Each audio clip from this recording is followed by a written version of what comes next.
Kita bersyukur malam ini kembali bersilaturahmi dalam milad ke-6 Hijmar, Himpunan Jemaah Masjid Ar-Ridha. Selawat dan salam kepada Nabi Muhammad sallallahu alaihi wasallam. Prof. Rauf, untuk diingatkan, Prof. Rauf ini adalah saudara angkat saya. Jadi badan mirip, umur mirip, cuman kegiatan beliau lebih dahsyat di lokasi tempat tinggalnya bila dibanding dengan saya. Paling tidak malam ini saya bergembira, Prof. Kenapa? Karena program masjid yang kita canangkan 6 tahun yang lalu, hari ini saya mendengar langsung, bahkan menyaksikan berjalan dengan baik. Jadi tidak hanya tempat sholat, tempat mengaji, bahkan masjid hari ini sudah bergerak di pendidikan, peternakan, pertanian, dan juga kehidupan sosial politik. Tadi saya mendengar ada pengurus Hijmar yang dekan Fakultas Teknik Universitas Al-Azhar berencana mau jadi anggota DPRD dari Serdang 2024. Artinya apa? Ada kesadaran politik tentang kekuasaan. Kemudian pengurus Hijmar hari ini menjadi pemegang kekuasaan politik di Kecamatan Medan Labuhan.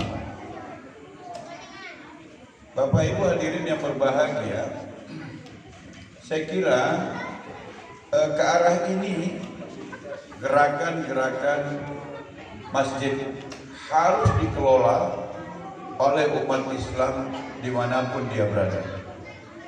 Karena itu Prof. Rauf, disertasi saya insya Allah sidangnya bulan 2 yang akan datang di Perguruan Tinggi Ilmu Al-Quran, jurusan Tafsir Quran, adalah tentang masjid. Ya, saya menulis bahwa satu, tidak ada umat Islam yang tidak terdaftar sebagai jemaah masjid, dan harus ada hubungan hierarki dari masjid paling bawah sampai paling atas dan di tingkat internasional. Harus didirikan bank, Baitul Mal di masjid tingkat 2. Jadi di Indonesia itu harus ada 525 bank Baitul Mal di tingkat kabupaten dan kota. Sehingga ke depan umat Islam bahkan harus kita sadarkan, tidak hanya jangan berhubungan kepada yang menawar-nawarkan rentenir itu, bahkan kalau bisa meninggalkan bank konvensional. Ya, jadi umat Islam yang mau sekolah datang ke masjid, umat Islam yang perlu modal datang ke masjid, umat Islam yang mau jadi anggota DPR datang ke masjid, umat Islam mau menjadi bupati, mau jadi gubernur, mau jadi anggota DPR, datang ke masjid. Ingin mengelola pertanian, perindustrian, datang ke masjid. Saya kira ini sebuah keniscayaan yang bisa dicapai. Walaupun Profesor pengarah saya mengatakan Romo akan berhadapan dengan persoalan yang sudah mapan di masyarakat sehingga memerlukan perjuangan panjang. Saya bilang, untuk ini saya berani meminta. Kalau saya sudah doktor tafsir Quran dan presidennya ketua umum saya berani meminta untuk memegang jabatan menteri agar memudahkan gerakan masjid di Indonesia, insya Allah. Amin, amin.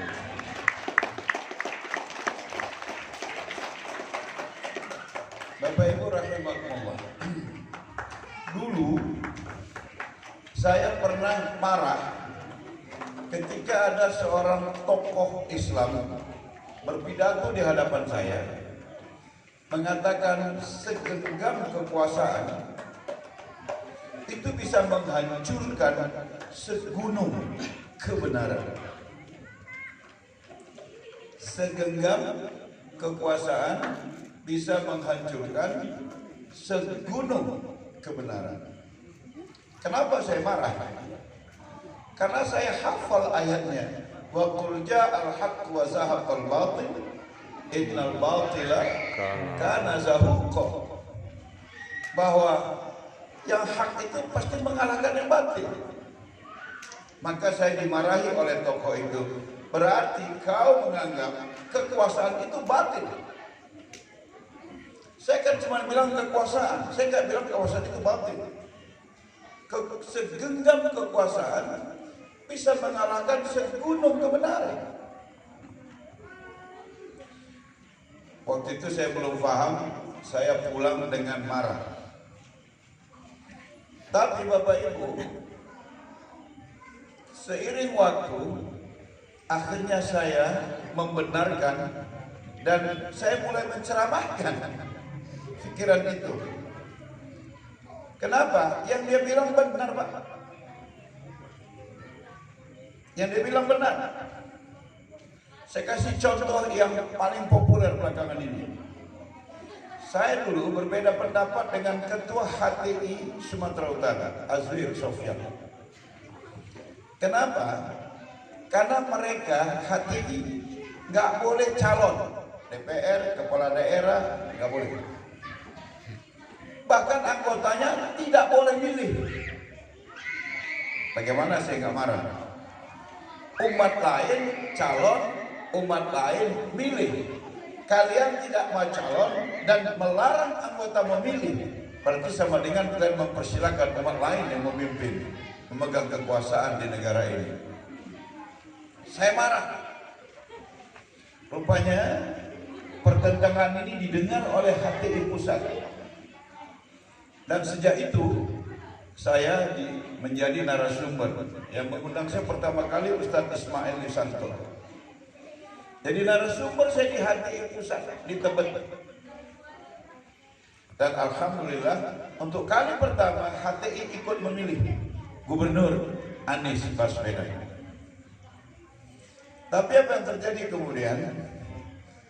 HTI ini Pak, kalau kita masuk dalam majelisnya, mukanya bersih-bersih. Bersih. Doktor, profesor, hafiz Quran itu isinya. Berapa anggotanya? Jutaan. Saya mau bilang ini segunung kebenaran. Datang satu orang krempeng yang punya kekuasaan. Dia pakai pulpen aja. Bubarkan HTI. Bubar HTI. Betul kok? Bubar. Segenggam kekuasaan.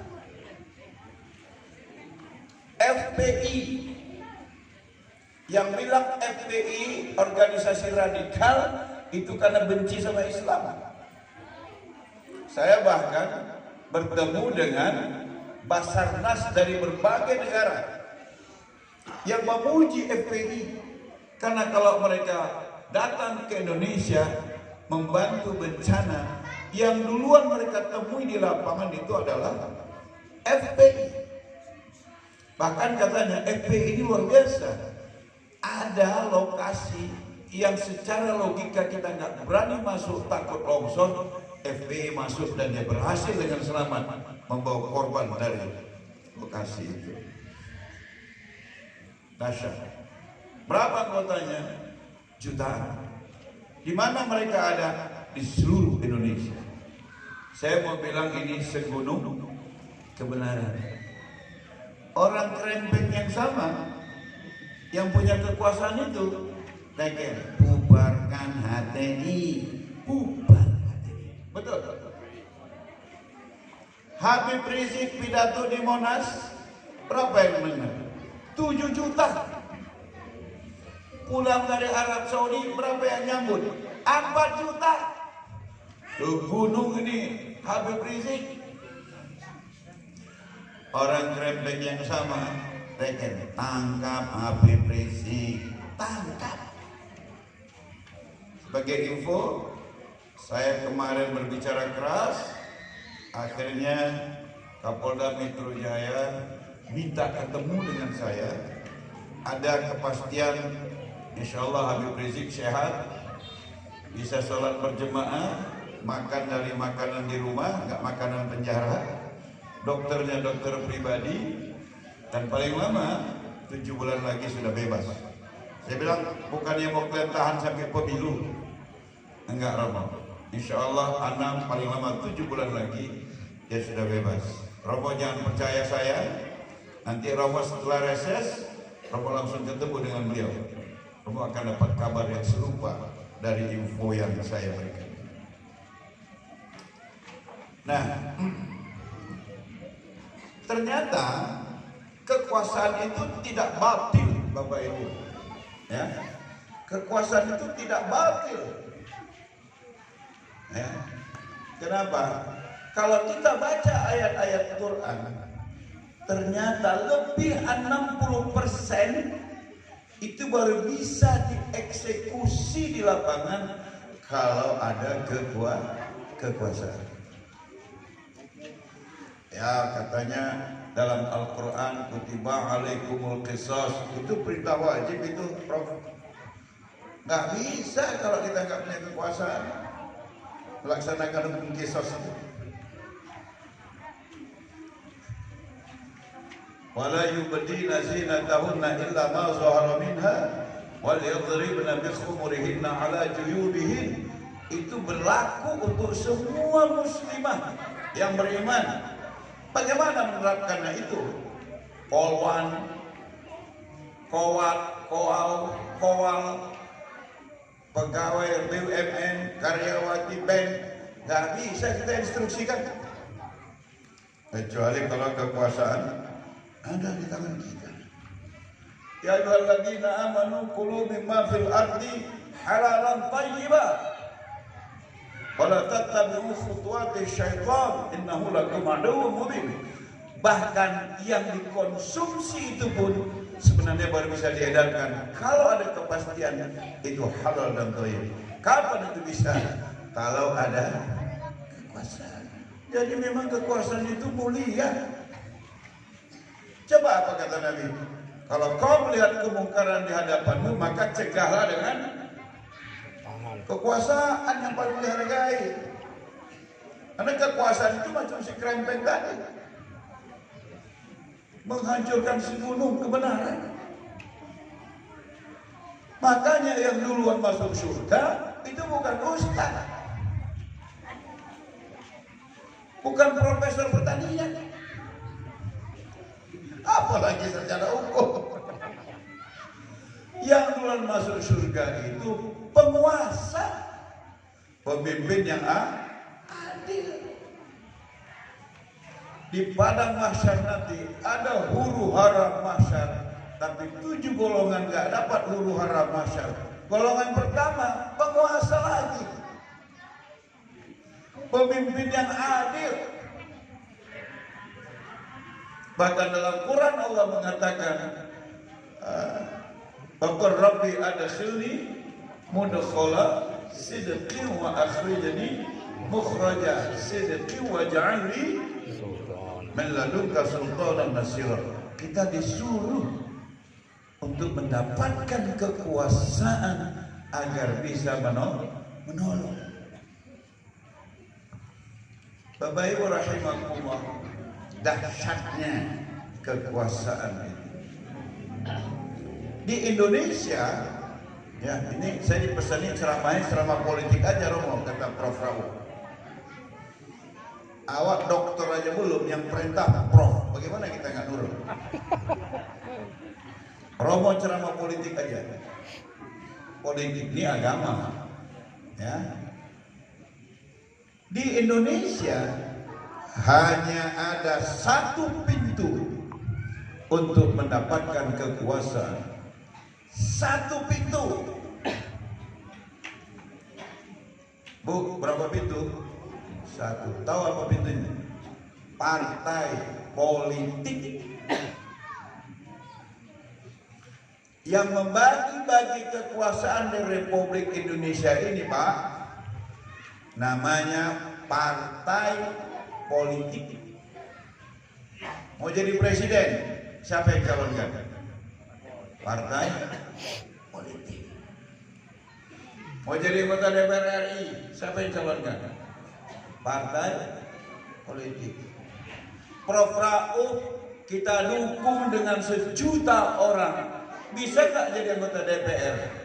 Kalau nggak lewat partai, nggak bisa. Dicalonkan dulu oleh partai, kita coblos, baru Prof Rauf bisa jadi anggota DPR. Kalau kita usung dengan 1 juta suara, di Republik ini nggak laku.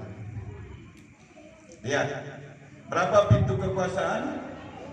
1. Dari mana? Partai. Baru Pak Presiden angkat menteri, Pak. Joni Plate, Menko Minfo, Nasdem. Mahfud MD, PKB. Menteri Agama yang gendeng itu, PKB. Menteri Agama tergendeng di dunia dan akhirat, inilah yang ada di Republik ini. Tapi jadi menteri karena partai. Menko Ekuin, Hartarto, Golkar. Menteri Pertahanan, Prabowo, Gerindra. Menteri Sosial, Risma, PDI. Menteri itu pun dari partai. Jelas, dapat kekuasaan pintunya 1, partai. Kapolri loh, Kapolri dipilih di DPR. DPR isinya partai politik. Yang milih Kapolri Komisi 3 partai politik. Panglima TNI Komisi 1 partai politik. Kepala BPK Komisi 11 partai politik. Dirut PLN, Dirut Pertamina, Dirut Garuda, Dirut Telkom, Dirut PTPN, Dirut ini, Dirut itu, Komisi 6 partai politik. Hakim MK Komisi 3, Hakim Agung Mahkamah Agung Komisi 3, semua partai politik. Rektor, Prof, Rektor partai politik. Sini bisa rektor gagah-gagah gini, nakut-nakuti Prof Rauf. Rektor UIN, Rektor Unimed, itu mau jadi rektor, Pak, ke DPR, Bang, tolong Pak, biar jadi rektor ada abang ini, Bang. La ilaha illallah. Partai politik. Ketua MUI pusat, partai politik.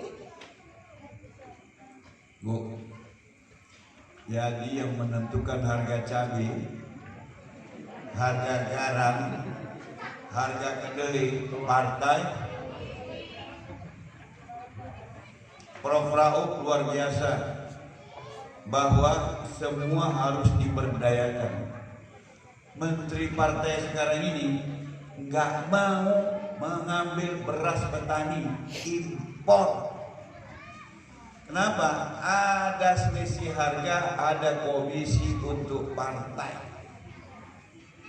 Menteri Sosial yang pertama dari PDI masuk penjara, bantuannya dikurangi 40% untuk partai politik. Garam dari Madura banyak, nggak mau, impor. Kedelai impor, cabai impor, semua impor. Impor itu harganya ditentukan oleh dolar. Dolarnya naik, harganya naik, dolarnya turun, harganya turun. Dolar naik, minyak naik, dolar turun, minyaknya nggak naik, nggak turun-turun, naik. Itu kerjaan partai. Gubernur, partai politik. Kepala dinas, partai politik. Jangan heran Bapak, pakai tali pinggang masih di samping kepalanya, udah jadi kepala dinas. Yang lain bilang, abangnya ketua partai. Kepala sekolah SMA, partai politik. Bahkan anak-anak mau masuk SMA negeri pun datang anggota DPR. Tolonglah bang, masuk SMA negeri. Partai politik, Dirut BPDSU, partai politik PDAM, partai politik, semua partai politik. Bupati dari Serdang, partai politik. Kepala dinas, partai politik. Bahkan sampai Kepling, kepala dusun, ada kepala dusun pemalas, bodoh, jelek lagi. Itu nggak bisa digeser kalau keluarganya pengurus partai. Weh. Bapak Ibu, umat lain dari dulu sudah paham ini. Ada dari mulai pimpinan internasionalnya kardinal, pimpinan nasional keuskupan, pimpinan provinsi pastoran, kabupaten kota pendeta, sampai ke tingkat kecamatan parhangir, sampai ke Sintua kalau kita modin itu. Mereka dari dulu sudah tahu, meskipun kita ini minoritas, tapi kita tetap bisa memegang kekuasaan. Caranya, kuasai partai politik. Orang ini Bu, saya tanya Bu, di PDI banyak nggak? Golkar, Gerindra, Nasdem, Demokrat, PAN, PKB, orang itu masuk semua. Bahkan PKS, P3, pikirlah Bapak ke Papua Barat, Maluku, NTT, anggota DPR-nya ini juga. Mereka menguasai partai karena dia tahu dari situ dia bisa mendapat kekuasaan. Sekarang apa hasilnya? Di daerah mayoritas dia Pak, Tapanuli Utara, Humbang Hasundutan, Toba, Samosir, Bapak jalan di sana Pak. Bupati, wakil bupati orang tuh, ketua dan wakil ketua serta anggota DPRD orang tuh, kepala dinas orang tuh, camat orang itu, lurah orang itu, kepling orang itu, kepala sekolah negeri orang itu. Orang Islam nggak dapat apa-apa karena mereka menguasai partai politik. Di Sumatera Utara mayoritas Islam, tapi partainya orang itu juga yang menguasai. Ketua DPRD-nya siapa? Orang itu juga. Ketua DPRD Medan orang itu juga. Loh, kok bebas sekali orang itu merebut kekuasaan di Republik Indonesia ini? Kenapa? Saya kasih tahu, kecuali Najir Masjid Hijmar, Najir masjid lain, mana ada Najir masjid minta selama politik macam hari ini? Najir masjid lain, Prof. Begitu Ustaz masuk, kalau ada dekat-dekat pemilu, Ustaz, ceramah agama saja, jangan politik. Jangan campur-campur dengan politik. Inilah PKM terbodoh di dunia, karena dia pikir politik itu di luar agama. Tapi banyak anak kayak gini pula terpilih jadi PKM. Karena kalau profesor, rasanya udah hebat kali, nggak cocok lagi jadi Najir masjid. Baru inilah profesor yang rendah hati. Jadi Najir masjid, kursi sunat masal, kursi lembu. Bahkan di jalan-jalan kalau mau cium tai lembu coba.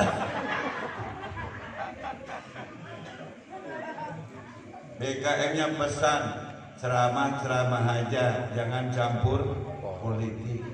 Kalau pengajian akbar, ketua wiridnya langsung datang, Ustaz, ceramah aja, jangan campur politik.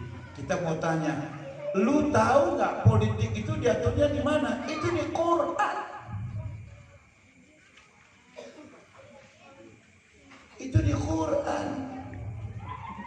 La yattakhidul mu'minuna al-kafirina awliya'a min dunil mu'minin. 18 ayat yang macam gitu. Umat Islam harus pilih pemimpin. Yang dipilih harus akidah. Allah yang perintah, karena memang Allah sangat tahu kekuasaan itu sangat menentukan.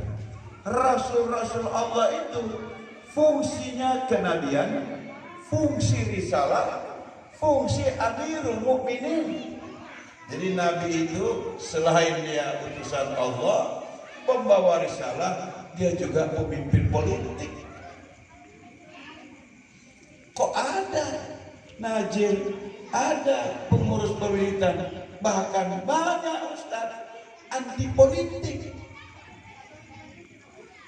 Kalau Ustaz Abdel nggak mungkin, kalau dekat Prof Rauf pasti yang suka politik. Kalau nggak suka politik nggak mungkin dekat sama Prof Rauf, percaya saya. Nah jemaah rahimakumullah, saya besok pemilu, Prof, naik mobil saya bawa beberapa orang. Kau mau tahu apa ceramah Ustaz besok pemilu? Depan masjid, dengar ceramahnya tentang hubungan suami istri. Besok pemilu. Jalan lagi. Zakat dan sedekah. Jalan lagi. Salat khusyuk. Jadi Romo bilang itu ceramah salah. Kok salah pula ceramah itu? Cuman itu bukti bahwa ustadznya tidak peduli dengan politik dan kekuasaan. Dia cuma senang aja kalau diundang penguasa politik, diundang gubernur. Dia cerita kemana-mana, saya diundang gubernur. Dasar ustaz goblok dong. Lu dulu milih gubernur nggak mau, diundang gubernur kok bangga. Diundang menteri. Ini kadang-kadang aneh-aneh jalan pikiran kawan-kawan ustaz ini. Nah Bapak Ibu rahimahullah, karena itu saya bilang saya gembira. Jadi camat itu penguasa politik kecamatan, calon DPR, saya gembira. Ini Pak Tosim ini saya bawa terus. Yang dia bilang Prof Rauf, Romo Center bantu, ketuanya itu yang bagi kacamata itu. Cuman gak terpilih banyak di sini. Padahal kalau dia terpilih DPRD Provinsi Sumatera Utara, lebih lebar sayap saya mendistribusikan bantuan-bantuan ke masjid-masjid se-Kabupaten Deli Serdang. Bapak Ibu ingat ya, namanya Insinyur Tosim Nurni. Udah 2 kali kalah. Kalau tahun 2024 ini kalah juga, saya bilang enggak, kok jadi nazir masjid aja saya.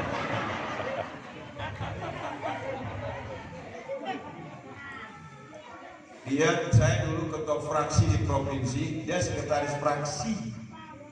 Masih lajang waktu itu. Di tengah jalan baru dia menikah. Sumbang sana. Itu yang di Tanjung Hulu itu, Prof. Yang kambingnya sekarang ratusan itu modal awalnya dari Tosim. Dia yang kasih kambing itu 20 berapa ekor itu. Nah, gua kembangkan. Ada yang dia kasih bebek, ada yang dia kasih lele, ada yang dia kasih komputer, macam-macam. Terakhir udah kawin sih, tinggal setahun lagi, udah ada rumah kok, belum ada mobil. Kau beli rumah lah, saya bilang. Dia beli rumah KPR BTN di Kecamatan Patumba, Namurambi. Baru setahun habis periode. Periode berikutnya nggak terpilih, kacau bayar rumahnya. Maka saya bilang, saya tidak akan berhenti mengkampanyekan Pak Tosim agar dipilih kembali untuk menjadi partner saya berjuang membela kepentingan umat khususnya di Kabupaten Deli Serdang. Bapak Ibu tengoklah itu, udah kurus sekali badannya itu. Nanti kalau Bapak Ibu pemilu, jangan lupa lah Insinyur Tosim. Siapa? Insinyur. Udah hafal ya? Awas kalau nggak terpilih lagi. Nggak datang saya ke Hikmat lagi.